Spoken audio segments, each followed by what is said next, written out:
In this video, we're breaking down 5 common mistakes beginners make when investing in index funds and how you can avoid them.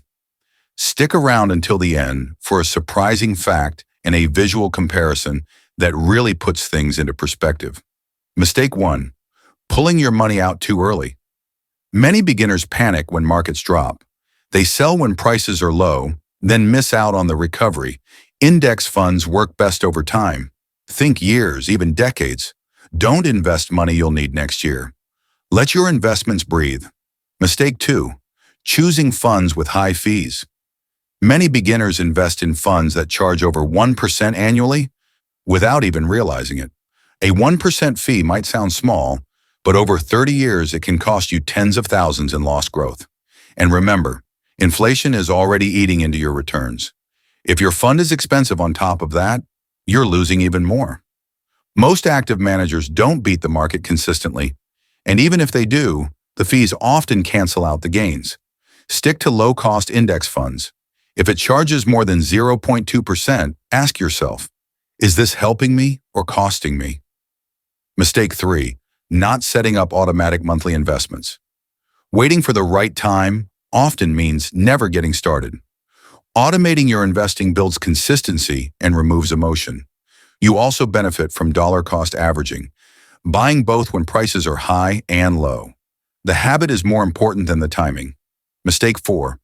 Investing without a long-term mindset. Index funds are designed for long-term growth, not short-term wins.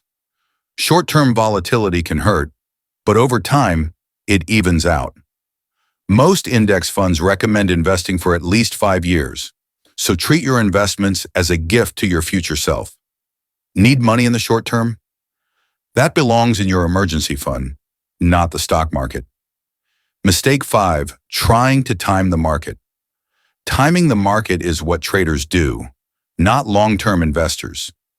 With index funds, it's not about hitting the perfect moment, it's about staying consistent. Set up a system, stick to it. Consistency beats timing every single time. Here's that fun fact we promised. If you had invested $1,000 into the S&P 500 in 1993 and never touched it, today you'd have over $10,000.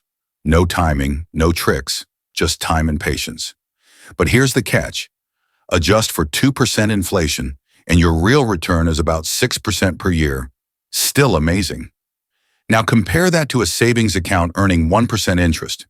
After 30 years, you'd have approximately $1,300, but it would actually buy less than the $1,000 did originally. Investing helps protect your money's purchasing power. Saving does not. Let's make this visual. This graph compares what happens to $1,000 over 30 years. In an index fund, 6% real return. In a savings account, 1% interest, 2% inflation. Even though your bank balance grows a bit, your buying power shrinks. That's the silent danger of inflation. That's why investing isn't just about growth. It's about not falling behind. If you're serious about building wealth, avoiding these mistakes is half the battle. Let the market work for you, and don't get in your own way. One tip to remember: start with a low-cost, globally diversified index fund. Set up monthly contributions and leave it alone. Seriously, I don't even look at it. It's the best financial gift you can give to your future self. What mistake surprised you most? Drop a comment below and subscribe for more content like this. This is Growth Minded, where we grow smarter together.